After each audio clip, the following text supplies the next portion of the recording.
Il existe dans ce monde beaucoup d'animés, et oui, je ne vous apprends rien, avec environ 50 nouvelles sorties par saison, il est impensable de ne pas trouver son bonheur au milieu de cet océan de choix dans lequel un novice risquerait même de se noyer. Et pour autant d'animés qui sont produits sont les openings qui les accompagnent. Mais si, vous savez, ces petits génériques d'1 minute 30 qui se jouent à chaque début d'épisode. Chaque saison, c'est une avalanche de nouvelles musiques et véritables petits courts-métrages qui prennent d'assaut la communauté des fans d'animés et définissent quels sons et visuels ils vont entendre et voir pendant les prochains mois. La culture des openings est quelque chose de très important dans le monde des animés. En effet, de par son statut presque totalement unique au médium ainsi qu'au côté naturellement attirant du concept d'encapsuler tout ce qui fait une œuvre en 1 minute 30, les openings sont finalement une facette majeure du marketing des animés, qui pourront motiver un spectateur lambda à le regarder ou non. Avec de multiples openings par série, mis bout à bout, ces génériques peignent finalement une gigantesque fresque qui résume de manière détournée et unique l'essence même d'une œuvre, son univers, ses personnages ainsi que ses événements. Un simple look à cette peinture permettra finalement de se rappeler pour les années à venir tout ce qu'on aime dans une œuvre sans pour autant replonger dans des heures et des heures de contenu. Et oui les gars, quelque part en regardant tous ces openings, j'ai vu One Piece sans avoir besoin de me poser devant 1000 épisodes. Vous l'aurez compris, je suis fan de ces openings d'animés car j'ai une curiosité insatiable de voir de quelle manière créative et condensée les directeurs, animateurs, musiciens, bref tout le staff derrière un animé choisissent de portrayer l'atmosphère générale d'une œuvre, ainsi que ses moments les plus spécifiques. Et puis voilà, j'aime la bonne musique aussi, tout simplement, qui s'unit à tout ça pour proposer des openings d'exception. C'est pour ça qu'aujourd'hui je vous propose de plonger dans cette nouvelle saison d'animé diffusée actuellement, l'été 2024, ainsi que dans ses nombreux openings. De quelle musique et visuels nous souviendrons-nous au travers de la chaleur étouffante estivale? Salut à tous, je suis le Grand Gnocchi, et aujourd'hui on cherche la perle rare dans cette saison d'animé de l'été 2024.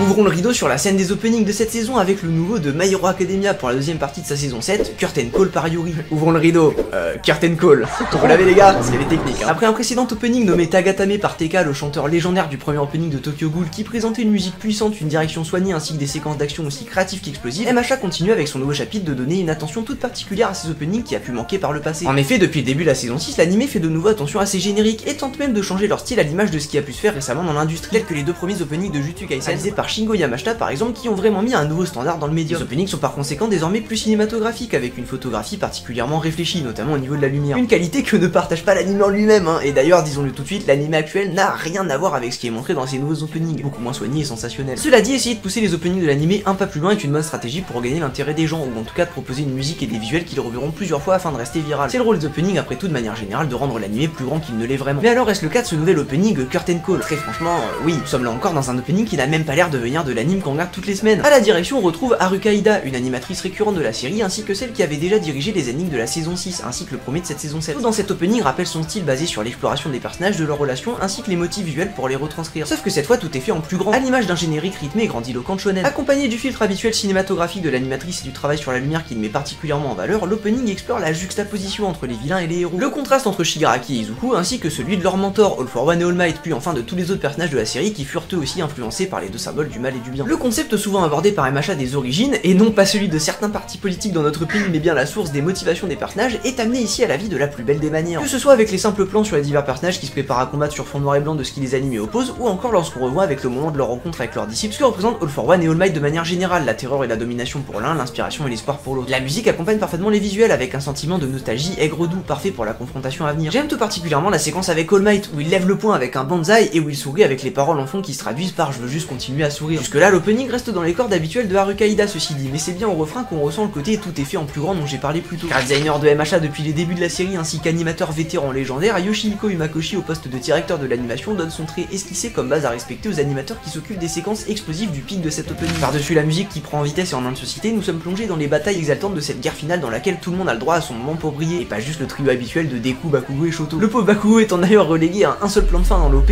Blood is not on the the team. De la danse morbide de Ochako et Toga dans les airs, en passant par des mains qui tentent de stopper un Dabi bien ancré avec des gros contours, jusqu'au combat pyrotechnique dans la ville entre ces deux entités mystérieuses dont l'une modélisée en 3D, tout le monde a le droit de merveilleux passages créatifs et lourds de symbolique sous la lumière. À part Bakugo du coup, et encore, il aura le droit de voir la lumière cette saison, ne vous inquiétez pas. La séquence de Izuku contre Shigaraki qui clôture tout ça, quant à elle, est aussi courte qu'intense, et donne un aperçu d'un des coups à pleine puissance contre son Némésis qui met en perspective tout le chemin parcouru depuis ses jours de sans alter. Comme si l'opening avait conscience que c'est la pensée qui nous viendra en tête en voyant cette séquence, il enchaîne avec un callback à l'épisode 2 de la saison 1 quand Izuku s'élance pour sauver Bakugo. Cette fois c'est un Shigaraki d'avant les cheveux blancs qui l'attend au bout du chemin, durant lequel Izuku a régressé par toutes ses formes passées jusqu'à celle de son enfance. Une manière de continuer la symbolique de cet opening pour le conclure en revenant aux origines de Izuku tout comme celle de Shigaraki, la source de leur motivation et le cœur qui bat toujours au fond d'eux peu importe les vagues. C'est avec cette innocence et cette envie de sauver que Izuku fait face à Shigaraki en reprenant son apparence actuelle, ses motivations près du cœur. Ce qui met fin à cet opening nostalgique et émouvant aussi bien visuellement que musicalement qui s'est définitivement illustré comme témoin de la qualité surprenante pour l'instant de cette saison 7 ainsi que comme une capsule des thématiques de cette dernière bataille et de tout MHA avancer sur les cendres du passé pour ne pas reproduire leur feu. Comprendre l'autre, l'accepter et lui tendre la main peu importe si cela semble impossible afin de créer un avenir durable.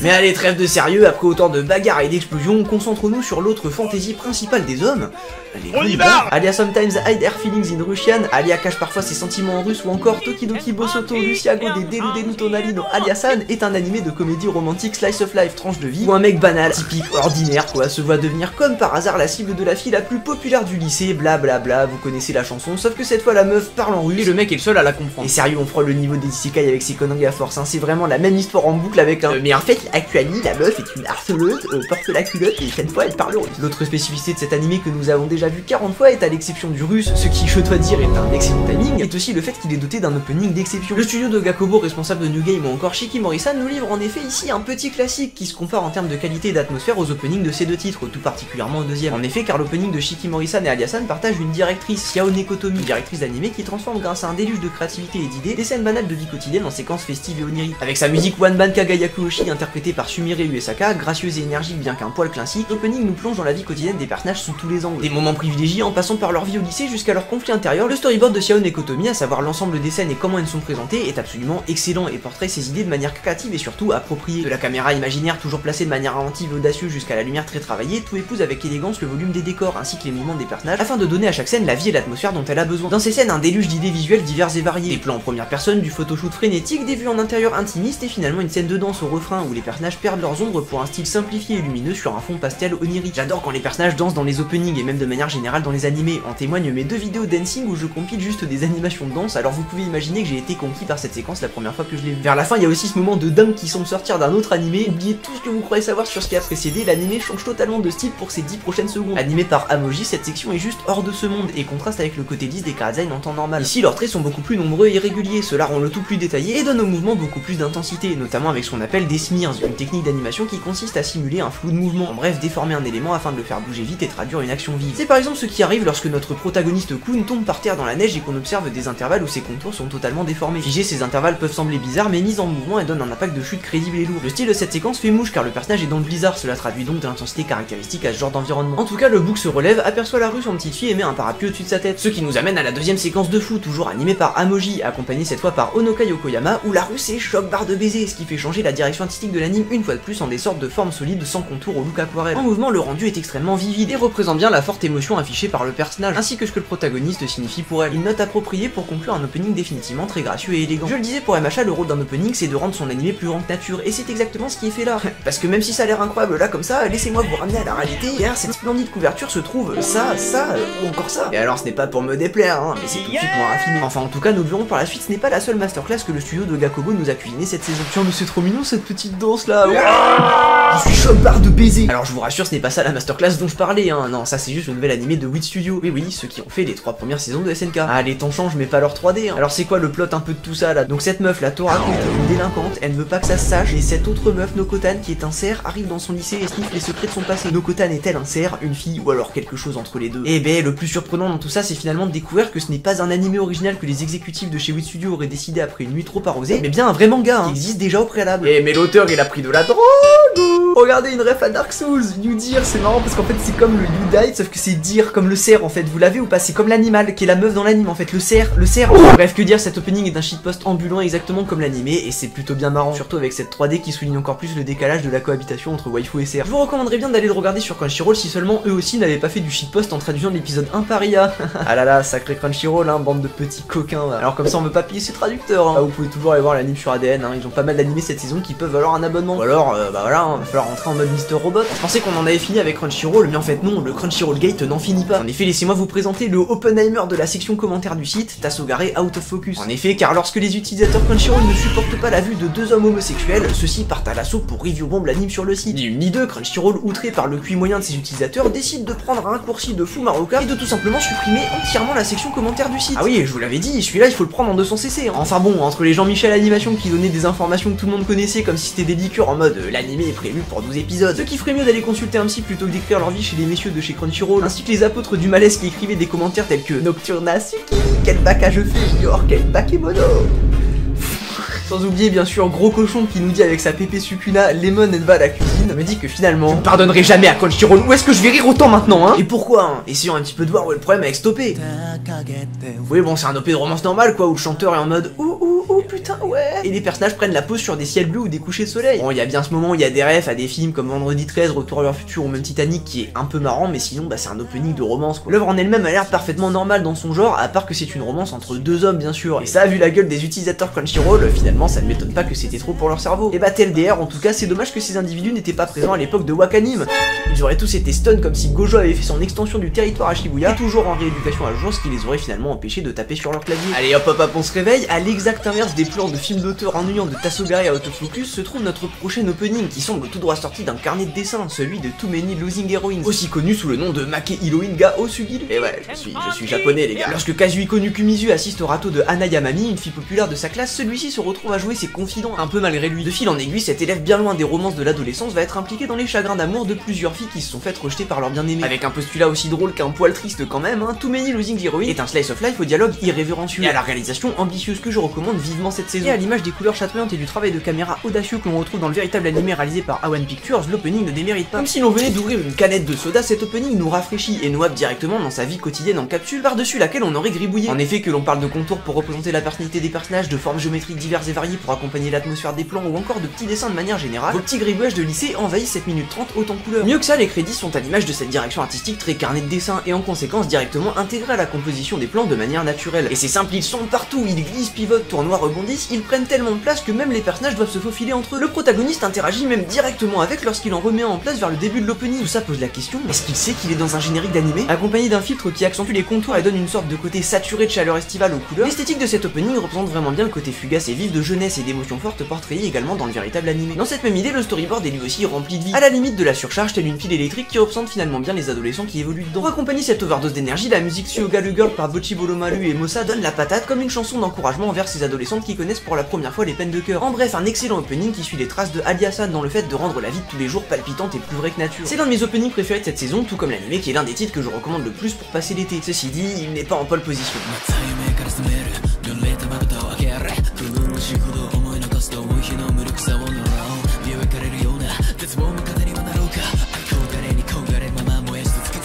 Oshinoko, l'un des plus gros nouveaux animés de ces dernières années, revient pour une saison 2, et avec elle l'un des meilleurs openings que j'ai vu depuis un très long moment. La vie du médecin gynécologue Goro Amemiya bascule le jour où il reçoit dans son cabinet Ai Oshino, l'idole la plus populaire du moment de laquelle il est terriblement fan. Afin de la préserver du scandale que provoquerait la viralité de sa grossesse, Goro décide de garder le secret de son idole et de s'occuper de son accouchement à l'abri des regards. Cependant, lorsque celui-ci meurt tragiquement le soir de l'accouchement de Ai, ce qui aurait dû être la fin pour lui se transforme en une seconde chance alors qu'il voit de nouveau la lumière réincarnée dans le corps de l'un des deux jumeaux de l'idole. Désormais enfant de star sous les traits de Ako Oshino, personne ne doit savoir de qui il est le fils, alors que l'ancien gynécologue évolue dans un monde du showbiz malsain et sans pitié. Lorsque la première saison de Oshinoko sort en 2023, elle prend le monde par surprise grâce à son histoire tordue, son contexte unique du showbiz et ses personnages à l'aura surnaturelle. Il y a quelque chose de terriblement spécial et intriguant dans cet animé, quelque chose de même un peu malsain mais duquel on ne peut malgré tout pas détourner les yeux, presque à l'image du véritable monde du show business. L'un des plus grands témoins de l'intérêt et du succès que reçoit cette adaptation est sans nul doute le premier opening qui vient avec, Idol par Yoasobi. Une musique composée et écrite spécialement pour refléter l'ambiance de l'œuvre ainsi que le personnage de Ai, le tout sur des visuels aux différentes couches de lecture qui encapsulent parfaitement le voile de mystère et de mensonge tiré dans l'ombre des projecteurs. Alors forcément il y avait de grosses chaussures à remplir après tout ça. Qui aurait cru que ces mêmes chaussures seraient trop petites pour les énormes panards de ce nouvel opening d'Oshinoko. Dans un storyboard réalisé par Yoe Takeshita, Fatal par Jen nous absorbe une fois de plus dans l'univers gris et dérangeant de Oshinoko. Les idées visuelles affluent et sont d'une richesse absolue tout du long de cet opening qui explore une fois de plus avec une certaine apathie dramatique les personnages, leurs identités fragmentées ainsi que leurs traumatismes. La réalisation est méticuleuse sous une lumière majoritairement froide à l'exception du refrain dont l'atmosphère est totalement différente. Et pour cause car il amène à la vie la pièce de théâtre dans laquelle les personnages jouent cette saison. Un départ total des tons froids pour quelque chose de plus chaleureux et chatoyant afin de représenter au mieux à la fois l'aspect théâtral mais aussi le Japon ancien dans lequel l'histoire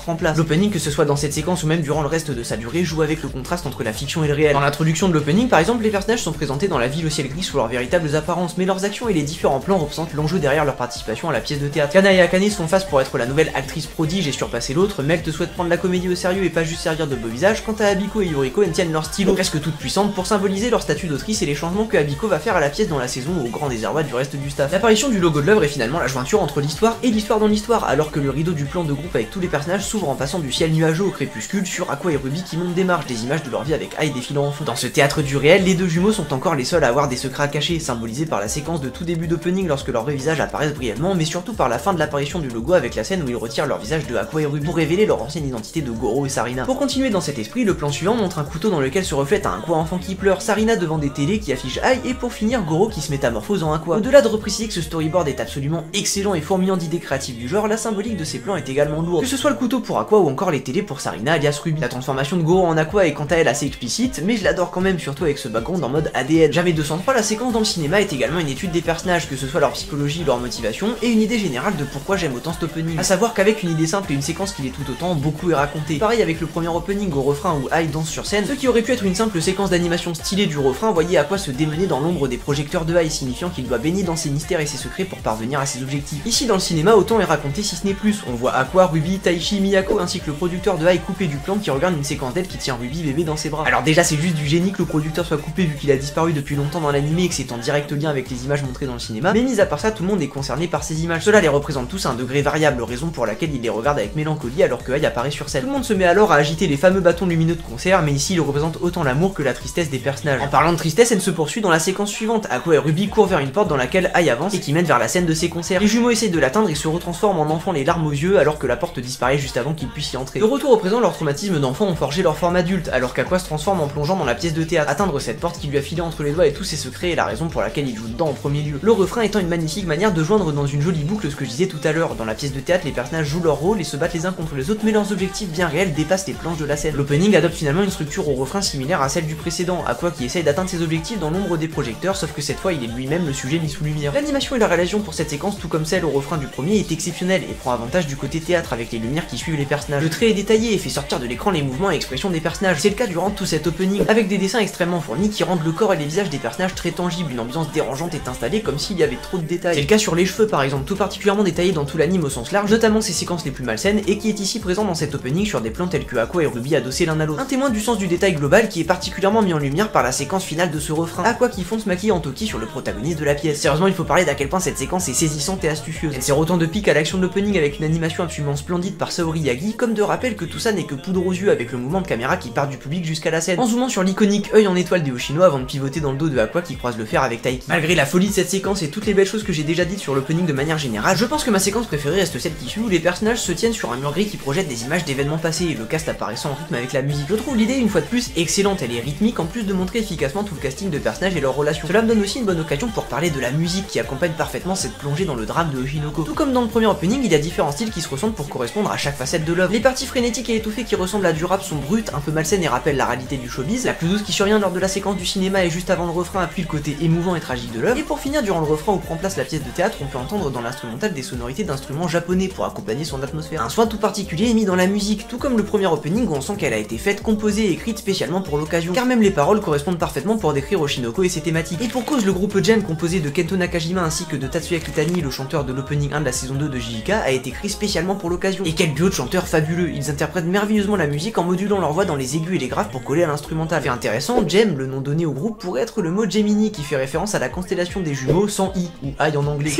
L'opening se termine sur Aqua en Toki qui pleure la mort de son âme sœur dans la pièce avec la caméra qui s'éloigne vers le haut dans une séquence juste superbe. Toute la troupe d'acteurs salue alors le public dans ce qui semble être le clou du spectacle et de cet opening. Cependant, dans ce public, Ai apparaît et sourit. Elle veille sur Aqua comme un ange gardien, mais son sourire est peut-être aussi un signe du funeste destin destin qui attend son fils s'il continue à trop s'immiscer dans ses secrets. Bref, cet opening est excellentissime, en témoigne le temps que je lui ai dédié, et malgré ça je ne suis même pas sûr de lui avoir bien fait honneur. Ce qui est sûr c'est que c'est de loin mon opening préféré de cette saison, ainsi que mon opening préféré depuis un long moment. Depuis le premier en fait. Soga Kobo, le studio derrière l'anime dont j'ai parlé durant l'opening de Aliasan qui le réalise aussi, nous livre donc ici la seconde masterclass que j'ai teasé tout à l'heure. Sa qualité nous rappelle que Oshinoko est sûrement l'un des plus grands hits dont on se souviendra cette décennie et lui donne l'importance et la hype qu'il mérite.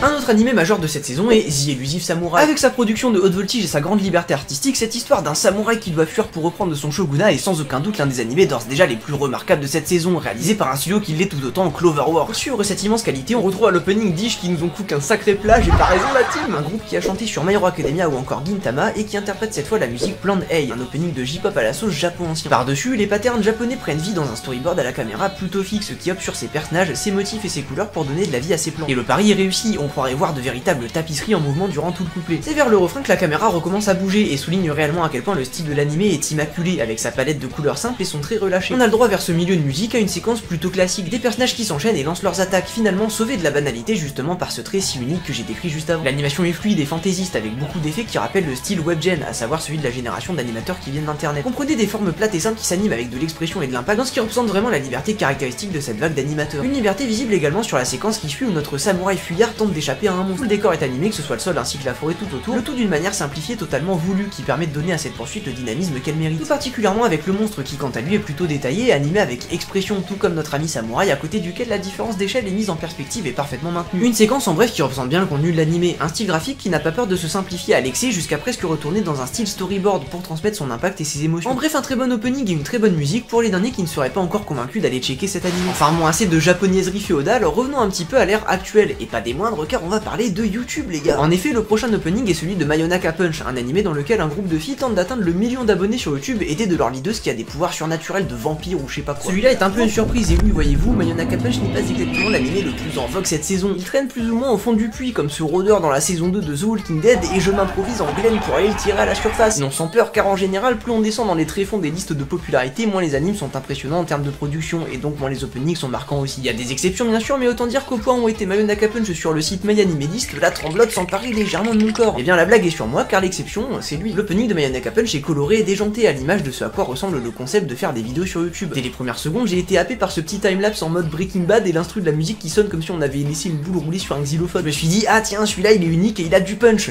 Du Mayonaka Punch. Feeling confirmé par la petite scénette de danse avec la fille aux cheveux roses qui met dans l'ambiance de l'animé avec ses couleurs vives pour transmettre son côté coloré et ses spots de lumière pour nous rappeler qu'on va faire de la YouTube monnaie les gars. Le storyboard par Daisuke Matsuki, tout particulièrement au refrain, est une véritable capsule de la folie d'internet avec une sorte de montage de séquences des vidéos que réalisent les diverses filles, le tout avec des transitions qui rappellent forcément l'univers YouTube. Mention spéciale à ce plan juste trop marrant de cette fille qui vole dans les airs. C'est vraiment mon négro, j'ai le même négro. Il y a même une référence à la toute première vidéo de YouTube Miad Bezu. La direction artistique pétillante, les gardiennes créatives tout rondouillées et expressifs ainsi que la musique tonique Gimme Gimme chantée par la doubleuse de l'animé sont autant de raisons qui nous donnent envie de plonger dans ce YouTube nouvelle génération, ce YouTube comme il est appelé dans l'animé. Et oui parce que c'est complètement différent, hein, attention. En parlant de choses totalement mais alors totalement différentes, 2.5 Jigen no Ririsa ou pas My Dress Up Darling est un animé sur le cosplay qui, je le redis, n'est pas My Dress Up Darling, hein, attention. Tiens regardez, je vais vous le prouver. Déjà vous pouvez troquer le charismatique Gojo Queen et la sulfureuse Marine ainsi que toutes les thématiques sur le fait de respecter les passions et ne pas les cataloguer à un sexe ou un autre. Non, ici notre faux Gojo est président du club de manga et au lieu de concevoir des poupées Ina, d'avoir un vrai travail quoi, il préfère fantasmer sur des filles en 2D et tout particulièrement ce personnage. Quant à notre fausse Marine, c'est une meuf qui rejoint le club et elle est fan de ce même personnage et de cosplay. Tiens, comme par hasard. Elle aime les trucs un peu fétiches, comme par hasard. Bon, finalement, j'aurais préféré que ça ressemble un petit peu plus à My Dress Up Darling, tiens. En tout cas, peu importe mes préférences, pas My Dress Up Darling nous sert un opening assez classique, mais malgré tout très plaisant. Slice of Life oblige, on nous plonge dans la vie des personnages une fois de plus et ça commence par notre petit otaku fan de 2D en train de photographier sa figurine acrylique de sa waifu sur le putain de chemin du lycée. Non mais sale bâtard là, c'est la vraie vie, hein, c'est une fin de carrière ça frérot, désolé. Le mec est destiné à se faire harceler pour les 3 prochaines années. Contrairement à ce que nous avions pu voir dans Aliasan, le storyboard est ici très classique, les scènes sont assez plates et ne bougent pas beaucoup. Il faut dire que les Slice of Life sont terrain fertile pour ça. Comme il n'y a pas besoin absolu de bagarre ou de séquences flashy, il est fréquent que les studios se dirigent vers le minimum syndical pour les openings. C'est là la différence entre un banal générique de Slice of Life et un autre qui met les petits plats dans les grands comme celui de Alia. Parce que c'est fait, la vie japonaise prend des airs de rêve et sinon ben c'est ce qu'on a là. Cependant il est bon de mentionner quelques idées appréciables comme ce plan au tout début de l'opening où le mec et la meuf tombent du ciel en revêtant la tirée de leur personnage avec une animation plutôt cool et expressive, parfaitement accompagnée par le côté groovy de la musique. Exit la mise en scène de planches de manga pendant le couplet un poil trop classique malgré un bon concept, les idées s'arrêtent malheureusement là. Le refrain est un défilé de tous les personnages en cosplay très classique et apparemment l'infirmière du lycée en fait aussi, et ça marche. Tout ça termine finalement sur un mec qui prend en photo la meuf sur un fond noir illuminé avec des plumes et on se dit, eh ben,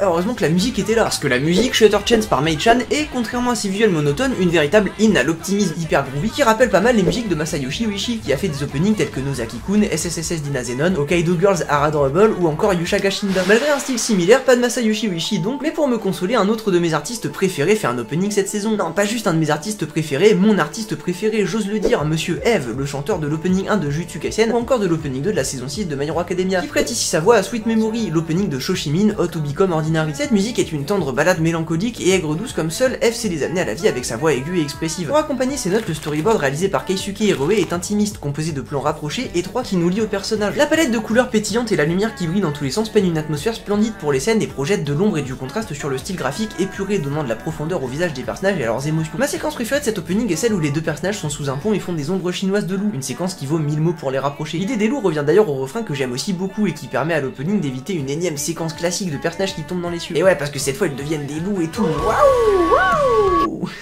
C'est grave ici. En bref, le studio Lapin Track, Keisuke Hiroe et Eve nous livrent ici un magnifique opening que j'aime personnellement énormément, car il me rappelle vraiment le style caractéristique des clips des musiques de Eve qui ont souvent des animations magnifiques pour les accompagner. Cet opening pourrait en être une et c'est une très bonne chose car ces clips sont un repère de créativité et d'unicité pour accompagner visuellement l'univers musical de Eve, tantôt vivide, tantôt mélancolique, mais toujours avec ce même ton doux de voix qui lui est si caractéristique. Le prochain opening sur la liste est celui de MHA encore. Et oui, non content d'avoir une saison 7 qui bat actuellement son plein, My Hero Academia continue sa tendance à accompagner ses nouvelles sorties épisodiques avec des films spin-off, décorrélés de la trame principale, mais qu'on peut quand même parvenir à placer dans la continuité si on s'alale et le corps est plus sa suspension consentie d'incrédulité. Après les combats de la classe A contre All for One 1, All for One 2 et le génie d'Aladin, dans le nouveau film My Hero Academia Your Next, c'est cette fois All Might lui-même qui, à défaut de mourir en héros, a vécu assez longtemps pour devenir le méchant. Enfin pas tout à fait, car celui qui est méchant c'est en fait son frère jumeau qui lui ressemble comme deux gouttes d'eau, Dark Might, qui n'est d'ailleurs pas lié par le sang à All Might, mais juste un fanboy qui a pris très à cœur les derniers mots du symbole de la paix dans la série, d'où le titre Your Next. Avec l'action démentielle que promettent les séquences d'animation explosives des trailers, le film a l'air de maquiller ce plot digne des meilleurs scénarios de le héros, mais en fait il est méchant avec du pam-pam boum boum afin de nous faire oublier la débilité des événements, et finalement c'est un peu ce à quoi nous ont habitué les films MHA jusqu'à maintenant, mis à part le troisième selon moi qui était quand même un vrai bon film. Enfin en tout cas, car assez rare pour un film, il s'avère qu'un opening a été réalisé avec le thème du film, Homunculus par Von Lee. Une très bonne surprise qui nous permettra de patienter 1 minute 30 de plus dans les 4, 6, 8 mois qui nous séparent de la sortie du film en France comme à chaque fois. Et la tête de ma mère sortait le film là, j'arrête de rigoler maintenant, jamais 203 d'accord mais jamais 304, j'en ai jamais entendu parler donc c'est la rigolade. 1 minute 30 étant d'ailleurs le temps que cela prendra de tout décoder de cet opening. En effet, malgré une réalisation au poil et une animation très détaillée et expressive, cet opening pêche légèrement en termes de créativité dans son storyboard avec un défilé de personnages finalement des plus classiques, servant d'introduction assez linéaire à la promesse du film plutôt qu'à raconter quelque chose de plus élaboré. Cela dit, bien que cet opening ne révolutionne pas son monde, il propose malgré tout quelques bonnes séquences assez stylisées et impressionnantes techniquement, comme ce travelling dans la ville entièrement animé en 2D que Izuku, Bakugou et Shoto survolent, ou encore ce moment où Black Deku court par-dessus les vilains qu'il affronte dans l'arc Villain Hunt ainsi que Starry Stripe et Shigaraki, dans ce qui semble tout droit sorti d'une véritable page de comics. J'aime tout particulièrement le moment où le Tartare ainsi que l'insociété s'écroule au rythme de la musique alors que les vilains s'échappent. Mention spéciale au building qui s'effondre tout autour de la statue d'All Might, symbolique plutôt clair que toute la société qu'a construite le symbole de la paix n'était qu'une illusion vouée à s'écraser sur elle-même. Toute cette séquence permet vraiment bien de recontextualiser ce film qui, je le rappelle, se passe entre la saison 6 et 7 dans la société détruite, et c'est pareil pour cet autre simple plan que j'aime bien des élèves de la classe A qui avancent tous ensemble alors que le décor passe de Yue debout à détruite et qu'ils changent de vêtements de leur uniforme à leur costume de héros. Ultimement, je trouve que ce qui ramène cet opening vers le bas est le refrain très peu inspiré, un défilé de personnages qui se battent dans le vide, un peu à l'Asie Illusive Samouraï, le flair en moins, d'autant plus que MHA a déjà proposé ce genre de visuel pauvre par le passé, dans le premier opening de la saison 4 par exemple. Toute bonne animation ne pourra pas maquiller l'ennui malheureux de cette séquence qui aurait mieux fait d'être un combat contre le fameux Dark Might dont on ne voit finalement que la silhouette dans tout cet opening. C'est ce dont souffre beaucoup ce générique à mon sens, il n'en montre finalement pas beaucoup. Les personnages marchent, on revoit des événements passés, quelques plans sur les nouveaux personnages, dont celui-ci par exemple avec les miroirs qui est très stylé, certes, mais on voudrait en savoir plus quoi. Où est Hugo pour décrypter quand on a besoin de lui? Ceci dit, en replaçant dans le contexte, comme cet opening ouvre le film, j'imagine que Bones voulait éviter de trop divulgacher comme dirait l'autre. Au milieu de tous ces bas, la musique par Von D nous rappelle cependant à quel point c'est un artiste d'exception, avec son rythme effréné et ses paroles décrivant un homunculus, dans ce cas-ci Dark Might qui se tient comme une chimère de tout ce que le vrai All Might représente. En tout cas, j'aurais pu voir Izuku marcher comme s'il était dans le même White Walking, et ça fait plaisir. Ah, mais sérieux, pourquoi il marche pour les satellites comme ça là? À qui tu crois faire peur Izuku avec cette dégaine? Suicide Squad.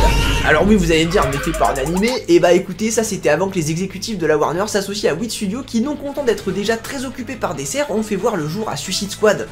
Isekai, et oui, encore un Isekai, sauf qu'après moi quand je me réincarne en distributeur automatique, en épée et en source chaude, oui ça existe, et ben on a moi quand je me réincarne dans un autre monde avec un collier explosif autour du cou sous les ordres d'Amanda Waller. Après une histoire troublée dans le monde de l'audiovisuel entre un film nul, un film trop bien et un jeu trop nul, la franchise Suicide Squad s'essaye désormais à devenir un animé, avec des degrés de succès variables je dois dire, après avoir vu les 5 premiers épisodes. Mais qu'en est-il de l'opening? Eh bien c'est une présentation assez classique dans l'idée des différents membres de la Task Force X. Ceci dit, les choses restent fraîches et surprenantes grâce à une réalisation classe et composée pour marcher en tandem avec la musique élégante et jazzy. Dans la succession de plans, le trait des personnages est irrégulier mais très fourni, et malgré un style épuré adopté, le nombre de lignes ainsi que d'ombres permet de les faire bouger avec beaucoup d'expression et d'attitude. Résultat, une direction artistique pour cet opening qui diffère donc beaucoup de la véritable série, très colorée, au design rondouillé bien animé. Mais ce n'est pas pour me déplaire, le parti pris est rafraîchissant et l'idée consistante de bout en bout, ce qui permet de découvrir sous leur meilleur profil cette bande de joyaux lurons. Ah parce que vraiment ils se prennent tous pour le loup adossé contre l'arbre, je vous le dis direct. Le tout jusqu'à un refrain fun et dynamique où tout le monde se bat et qui propose des séquences très drôles, comme celle où l'on voit tous les membres de la Suicide Squad courir de manière très expressive sur un background qui s'anime sous leurs pieds. Et Deadshot dans cette séquence est trop drôle vraiment. De style simple mais détaillé brille tout particulièrement lorsque Harley Quinn se fait prendre dans un cercle magique vers la fin. En résumé, on a là un très bon opening dans lequel je regrette juste la musique sans parole. Voilà, après bas les masques, hein, c'est juste moi qui n'aime pas trop quand il n'y en a pas. Et bien heureusement pour moi, l'ending est là pour combler mon désir de mots.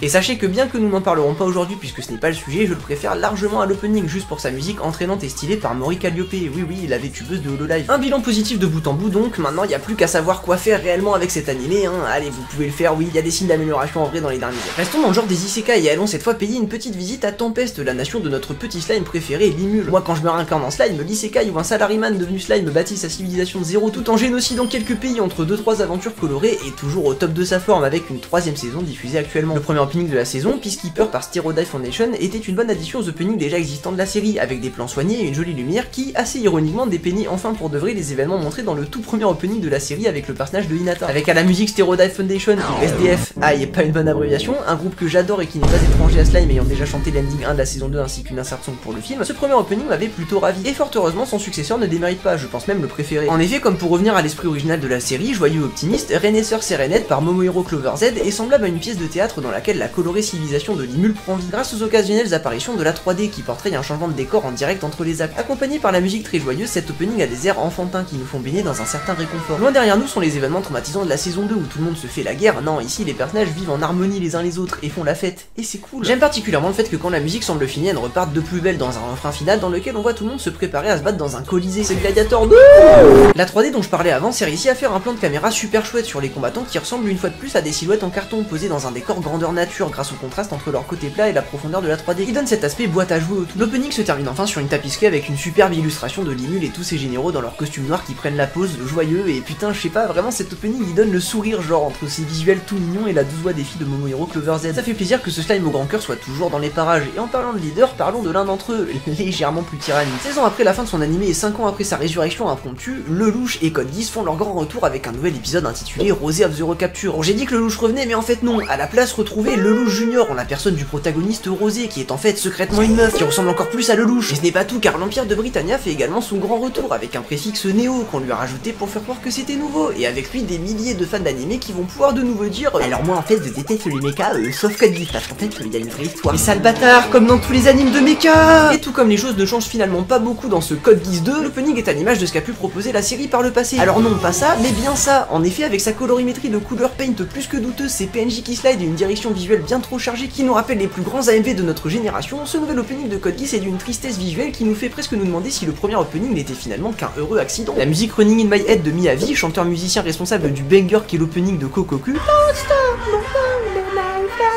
étant bel et bien là le dernier rempart qui empêche cet opening de tomber dans l'oubli. Bon et allez, comme je suis gentil, je dirais quand même que j'aime bien la séquence de fin quand la musique passe en instru et qu'on voit les Karzen de Clamp un peu bouger, ce qui fait toujours plaisir. Et même si Rosé essaye beaucoup trop d'être le louche à la fin de cet opening, je trouve quand même la séquence en rythme avec la musique où il utilise son glisse très stylé. Voilà, c'est tout, vraiment.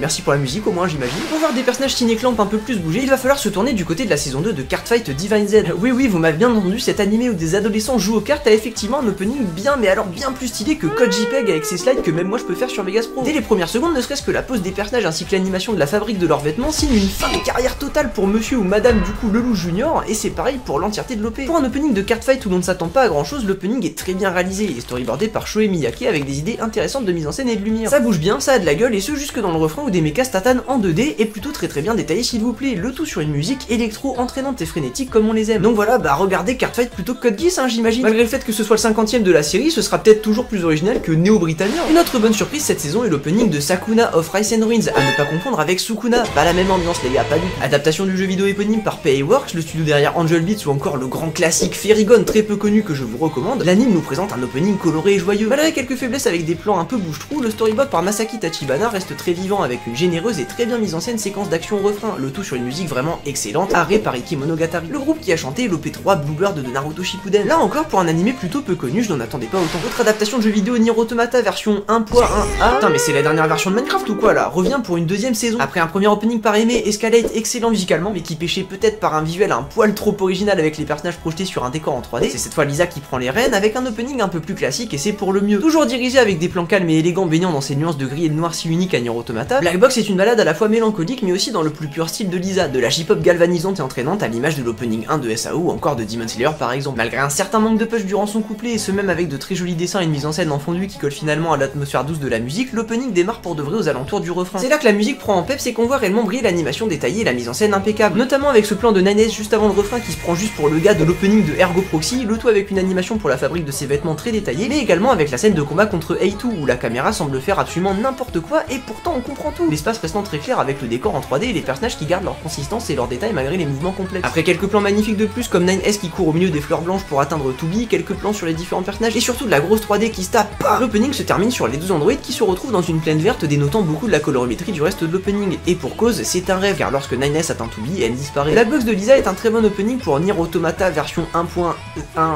Ah bref, qui surpasse en tout cas presque en tout point le premier opening à mon sens, mis à part pour la musique.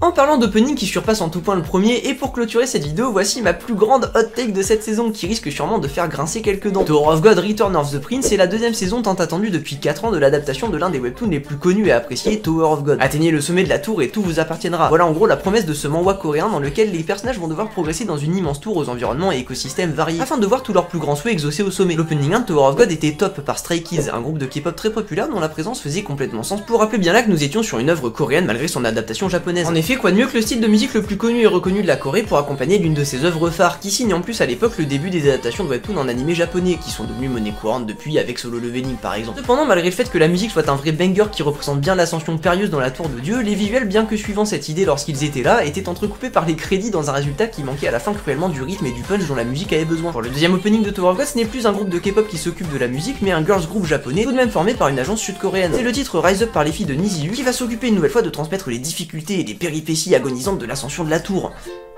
Attends, c'est Tower of God là? Ah ouais non, parce que là c'est ni difficile, ni périlleux, ni agonisant. Avec son esthétique de collage, l'opening 2 de Tower of God, à l'image de son changement de studio passant de Télécom Animation Film à The Answer Studio, malgré une musique qui rappelle celle du premier, part à l'exact opposé de celui-ci. Et malgré le certain backlash qu'il s'est reçu de la part de la communauté, je trouve que c'est pour le mieux. Déjà parce qu'ils ont eu la bonne idée d'être normaux et de mettre les crédits par-dessus l'opening cette fois, ce qui lui permet de garder sa cadence et son flow. Et puis parce que les visuels sont bien plus intéressants de toute façon que le premier à mon goût. À l'époque, on voyait Bam marcher, tomber, être accroché. Bon, c'était sympa, mais rien de très varié ou unique. Et encore une fois, coupé par les crédits, ça n'aidait rien. Ici, par contre, tout est unique, très créatif et recherché. L'esthétique cahier de dessin slash collage permet des compositions de plans extrêmement travaillées, qui portrayent de manière vraiment novatrice et différente les personnages et les relations qu'ils entretiennent, le tout dans des transitions naturelles super bien trouvées et qui se font ressentir l'opening presque comme une seule grande séquence. Comme lorsque Wagner apparaît et que les types viennent le poursuivre, la caméra passe dans la porte et nous transporte dans la salle de sélection pour monter plus haut dans la tour dans laquelle se tient Ibomil Bam. Et oui, je dirais pas son autre nom parce que je sais pas le prononcer les gars, vraiment je vais être honnête avec vous. La caméra tourne autour de lui et devant passent les personnages qui lui font face dans cette même sélection, dont Wagner, une bonne manière de montrer la scission entre eux qui va les opposer non seulement dans cette sélection mais probablement durant toute la saison. On peut aussi citer les divers plans un peu plus tard qui montrent plein de personnages, comme ce plan où Kun et Rachel se tiennent la main mais que la page est déchirée en plein milieu entre les deux. Là encore c'est une bonne manière de présenter créativement le casting de personnages et aussi de nous donner quelques clés visuelles sur leur relation. Ce qui est sûr c'est que l'explosion visuelle est totale, un mix de personnages, d'objets, de formes vagues et de couleurs totalement différentes qui coexistent pourtant parfaitement comme un véritable cahier de dessin, chaotique mais harmonieux à sa propre manière. C'est d'autant plus intéressant que rien n'est vraiment animé pour ainsi dire. En effet l'esthétique collage fait glisser et se secouer les personnages tout au plus mais rien de beaucoup plus poussé. Ceci dit les compositions de plans permettent au tout d'avoir une sensation de mouvement qui permet à l'opening de ne pas paraître limité. C'est plus avec moins et ce grâce à une idée bien exécutée qui subsiste tout du long. Mon moment préféré de tout ça étant je pense le refrain qui au rythme de la musique et ses Rise Up montre différents personnages et événements avec des collages variés et des transitions en zoom qui permettent de ressentir un sentiment de progression qui traduit l'ascension dans la tour. Une bonne occasion pour dire que la musique est vraiment excellente et que malgré le fait qu'elle soit japonaise elle se ressent en quelque peu comme de la K-pop je trouve, ce qui lui donne automatiquement un côté frais dans le paysage des openings et qui est surtout adapté à Tower of God. Mis à part ça c'est juste un excellent titre à l'instrumental varié et unique divisé en parties vraiment distinctes joliment accompagné par les chanteuses de Niziu. Alors voilà avec un opening aussi créatif on peut comprendre que le fan de base de Tower of God soit choqué puisqu'avec le premier opening de randonnée et de chute ainsi que les salles blanches sans âme qui peuplent les plans du webtoon et de l'animé, voire plus de 3 couleurs et plans novateurs sortent de l'ordinaire. Les entrées mises à part je trouve compréhensible qu'on puisse être décontenancé par cet opening ou encore le trouver hors sujet. Mais malgré tout je pense sincèrement que ce serait dommage de ne pas apprécier l'idée créative derrière et surtout à quel point ils s'y sont tenus et ont essayé de faire quelque chose d'unique qui selon moi est très réussi. Alors voilà pour toutes ces raisons je trouve ce nouvel opening de Tower of God plus intéressant et réussi que son prédécesseur. Et ça me hype honnêtement pour cette saison même si bah voilà le plot twist c'est que j'aime pas vraiment Tower of God. Puis ben voilà qui conclut le tour de cette saison. Alors il va de soi que j'ai choisi de ne pas aborder des dizaines d'openings de cette saison dans cette vidéo tout simplement parce que je n'avais pas grand chose d'intéressant à dire dessus. Et parce que sinon la vidéo ferait juste 1h30 et que c'est définitivement trop récurrent avec moi. C'est madame qui est contente, je vous le dis.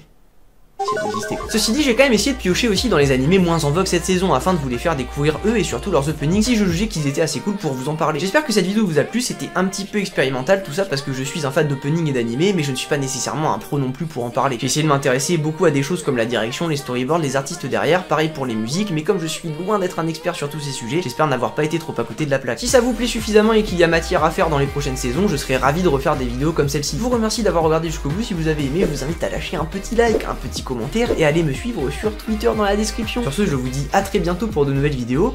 Salut!